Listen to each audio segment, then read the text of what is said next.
Hi guys! Nagpapakulo ako ng mga itlog para sa adobo na baboy. Pagkatapos kong pakuluan ito ay aking babalatan habang ang adobo ay pinapakuluan.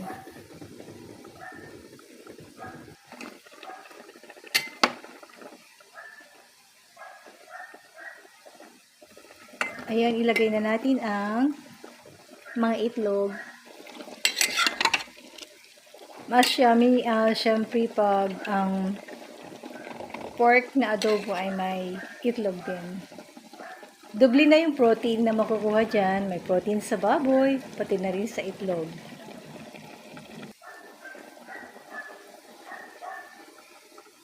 Ayan, malapit na siyang maluto.